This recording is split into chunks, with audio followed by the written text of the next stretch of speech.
kita menyadari ternyata bencana itu, kejadian itu atau perkembangan teknologi itu sendiri udah bersama-sama dengan kita saat ini, ya kan?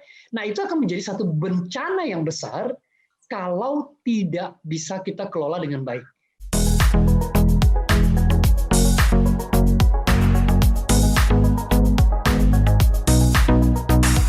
Di malam yang hangat seperti biasa kita akan kembali memperbincangkan sesuatu yang menarik di dunia digital, dan malam hari ini sudah hadir Bro Daniel. Halo, selamat malam Bro Daniel. Selamat malam Audrey, selamat malam juga semua listener seluruh yang mendengarkan kita pada malam hari ini. Ya. Semoga kita semua sehat ya, dengan cuaca yang dingin, tapi yang penting sikapnya Audrey jangan dingin ke saya. Jangan dong, kita hangat-hangat aja main ya, Bro Daniel. Oke, malam hari ini seperti yang kita lihat ya beberapa waktu ke belakang, ini cuaca cukup ekstrim ya, Bro Daniel, dan juga di Indonesia sendiri banyak muncul bencana di awal tahun. Seperti yang kita tahu di Kalimantan Selatan ada banjir, dan juga di Sulawesi Barat. Terus juga erupsi Gunung Merapi dan juga Semeru. Selanjutnya ada lagi kemarin banjir bandang di Cisarua ya. Banyak sekali bencana-bencana yang muncul akhir-akhir ini. Nah, hari ini kita mau belajar dan juga saya baru sadar ternyata ada juga yang namanya bencana teknologi. Bukan cuma bencana alam, bencana teknologi juga harus kita hadapi saat-saat ini ya, Bro Daniel ya. Nah, mungkin sebelum kita berbincang lebih jauh, sebenarnya bencana teknologi ini seperti apa? Ini sesuatu hal yang negatif seperti bencana alam atau seperti apa, Bro? Silakan. Nah, menarik nih Audrey, semua listener, bahwa kenapa saya angkat tema ini, memang satu minggu kemarin tuh saya sangat disibukkan oleh ibu mertua yang sakit, kemudian saya harus ke Purwokerto dan nyetir dan lain sebagainya gitu kan. Sampai nyetir kan lumayan tuh 5-6 jam, banyak hal yang dipikirkan gitu. Tapi di tengah jalan tuh sampai tujuan itu ternyata hujan besar sekali, Audrey. Ya. Hujan besar sekali. Jadi selama ini kan saya nonton di TV, berita, CNN dan lain sebagainya tentang bencana alam dan lain sebagainya. Bahkan bukan hanya di Indonesia, tapi juga di luar negeri gitu ya. Kita lihat banyak sekali bencana itu terjadi. Tapi waktu perjalanan saya mengalami bahwa air itu luar biasa sekali gitu, jadi banjir dan lain sebagainya gitu kan. Nah saya melihat kepikiran gitu, itu kan rusak karena alam, tapi alam itu karena perbuatan manusia gitu. Yes. Ya kan, karena perbuatan manusia. Karena perbuatan manusia juga bahkan karena ketidaktaatan manusia untuk memelihara alam ini, ya kan, untuk bersahabat dengan alam ini. Tadi pagi juga saya nonton di CNN gitu ya, lalu ada satu TV nasional disiarkan, tipikal orang Indonesia lah. Sebenarnya saya agak sedih juga gitu. Kita selalu menuding, ya kan? Kita selalu menuding, menyalahkan orang lain dan lain sebagainya. Nah, kepikiran oleh saya bahwa sebenarnya teknologi pun sudah menjadi bencana kalau kita tidak mengelolanya dengan baik. Jadi kalau kita lihat tadi pertanyaan Audrey, semua listener, kalau kita mau lihat di sisi negatif dan positif, semua hal selalu ada positif, ada negatif. Selalu ada yin and yang-nya, menurut saya. Ada hitam dan putihnya.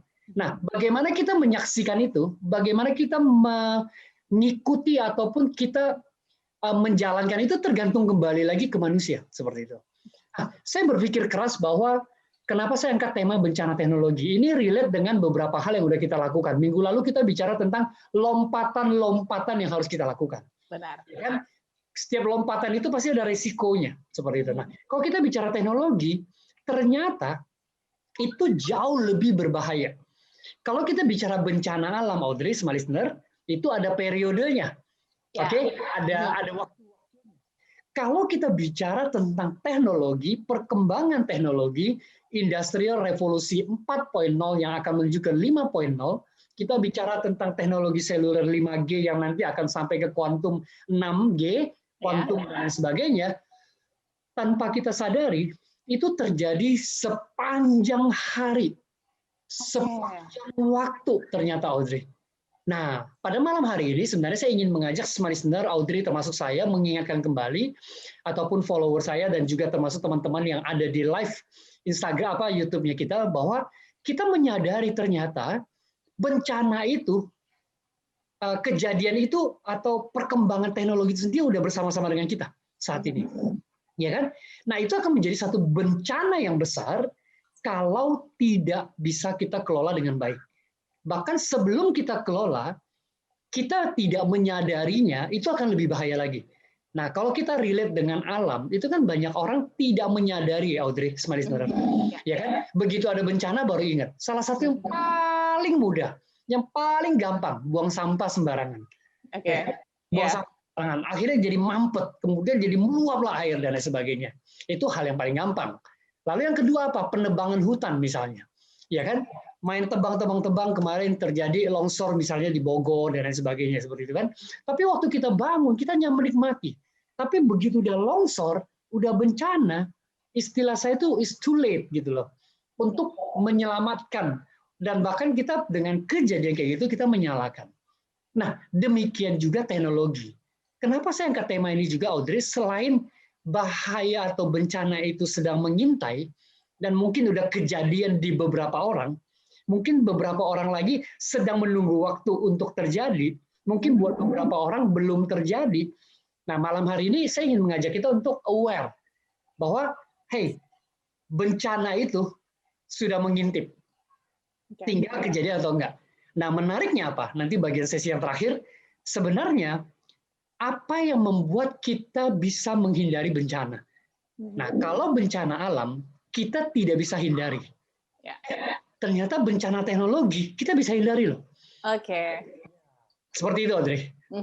Oke, menarik ya. Ternyata bencana teknologi ini pastinya secara tidak sadar mungkin kita sudah menghadapinya, Bro Daniel. Tapi kita juga nggak tahu nih, kira-kira kita sudah bisa belum sih menghadapi atau justru kita ya malah kalah ya dan tidak bisa menghindari bencana itu.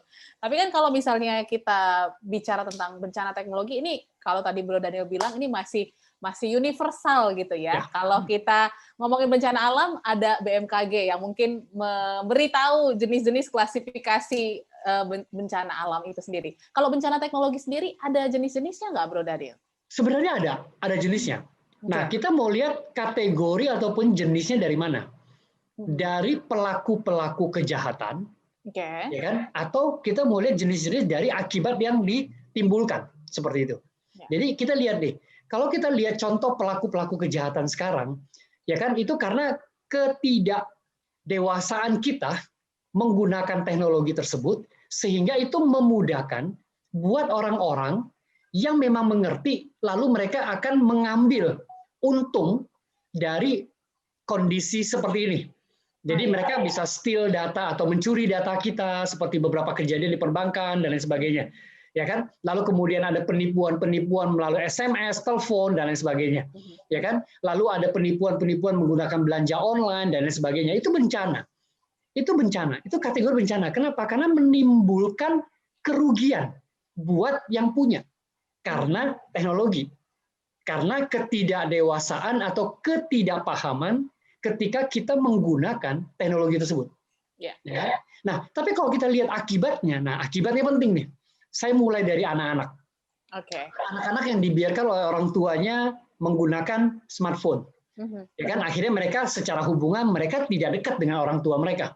Itu juga jadi bencana. Nanti mereka dewasa, mereka tidak punya relationship dengan orang tua mereka, kayak gitu kan. Bahkan kemarin kita bicara tentang begitu banyak anak-anak di Cisarua sana dan lain sebagainya yang mereka masuk ke rumah sakit jiwa karena kecanduan main game. Ini kita bicara anak-anak. Ya kan, kita bicara anak-anak remaja. Mereka spend waktu mereka, bahkan prokrastinasinya terjadi bahwa mereka membuang waktu mereka dengan sia-sia untuk main game. Yang sebenarnya kalau kita lihat, boleh nggak main game? Boleh. Yang penting manajemen waktunya. Yang penting ketika mereka tahu bahwa tujuan main game untuk apa. Bukan berarti nggak boleh loh ya. Nah, segala sesuatu itu boleh dilakukan. Tapi yang harus kita pertimbangkan baik buruknya.